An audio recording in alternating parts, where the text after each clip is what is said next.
किसी सज्जन का एक मैसेज आया, उसने इस प्रसंग पर शंका की, मैं पढ़ के ही बताना चाहूँगा।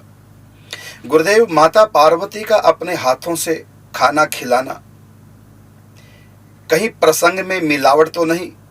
मिलावट की आशंका हो रही है, हमारा संदेह दूर करें। पहली बात तो यह है कि ये प्रश्न करने का मतलब क्या है। अगर मिलावट हुई है तो खीर में हमने बादाम, मेवा, किशमिश मिला दी तो अच्छी तो मिलावट की है, इसमें शंका करने का क्या अर्थ है? हाँ, यदि खीर में हमने विष मिलाया हो तब आप कहिए। माया नगरी में तो सीरियलों में विष मिलाया जा रहा है, तो ऐसे प्रश्न न करें। फिर भी आपकी शंका का समाधान करने के लिए मैं आज लाया हूं ये भक्तमाल ग्रंथ। ऐसे ऐसे 4 भाग हैं, ये तो भी एक ही भाग है, तो भक्तमाल ग्रंथ के 4 भाग हैं। तो जिस भाग में गोस्वामी तुलसीदास जी का चरित्र है, ये चतुर्थ भाग नाभाजीकृत भक्तमाल। मैं स्वयं इस प्रसंग को पढ़ के बता रहा हूं, इसलिए बता रहा हूं जिससे कि आपके किसी के मन में भविष्य में भी ऐसी आशंका ना हो कि मिलावट की जा रही है, भक्तमाल गाथा सीरियल में कोई मसाला मिलाया जा रहा है, ऐसा नहीं। अब मैं स्वयं पढ़ के बता रहा हूं, तो सुनिए। जगत के ठुकराए जाने पर बालक ने जगदीश का सहारा लिया।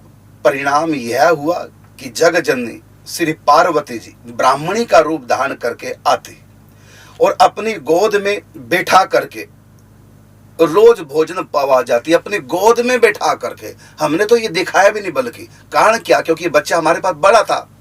क्योंकि जिस समय की ये कथा है उस समय गोस्वामी तुलसीदास जी की 6 वर्ष की आयु थी, तो छोटा बालक था। लेकिन हमने थोड़ा बड़ा ले लिया, 14 साल का बालक। क्यों? क्योंकि हमको इसी बालक को आगे भी दिखाना है। ये थोड़ी कि हर एपिसोड में नया चेहरा बदलेंगे। तो बड़ा बालक लिए इसलिए मैंने गोद में नहीं दिखाया। बाकी इसमें तो लिखा कि गोद में बैठा करके मातेश्वरी गोस्वामी जी के बचपन में उनको भोजन कराती। तो यहां लिखा हुआ है कि अपनी गोद में बैठाकर रोज भोजन पवा जाती। यह क्रम 2 साल तक लगातार चलता रहा। अब उस अनाथ बालक का घर घर घूमना बंद हो गया। गांव के बाहर किसी वृक्ष के नीचे पड़ा रहता अथवा कहीं टूटी फूटी जगह में एकांत देख करके रह जाता। निरंतर भगवत स्मरण और भूख लगने पर मां की प्रतीक्षा, बस ये ही 2 काम थे उसके।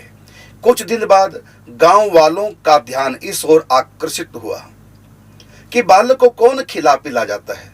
बहुत पता लगाने पर भी वे यह जान न सके। एक गुप्तचरी ने पता लगाने का बीड़ा उठाया। एक दिन जब पार्वती जी उन्हें भोजन करा करके जाने लगी तो परिचय के लिए हट करने लगी, परंतु पार्वती जी बिना कुछ बताए अंतर्ध्यान हो गई। और यही हम दिखा रहे हैं। ये प्रसंग मैंने इसलिए पढ़ करके बताया जिससे कि भविष्य में भी आपको संदेह ना हो, क्योंकि इस सीरियल को बनाने वाले हम सब संत हैं। हम अपने सनातन धर्म की मर्यादाओं को रख रहे हैं और बड़ा ध्यान रख रहे हैं कि सिद्धांत कहीं टूटे ना। ग्रंथ में जो लिखा है उसको ज्यों का त्यों दिखाया जाए। रही बात मिलावट की, तो मैं पहले बता चुका हूं कि खीर में हमने यदि मिलावट भी करेंगे तो उस खीर में हम बादाम, काजू, किशमिश ही डालेंगे, न कि माया नगरी वालों की तरह सीरियल में 20%। ऐसा नहीं हम कर सकते, इसलिए आप ऐसा प्रश्न न करें।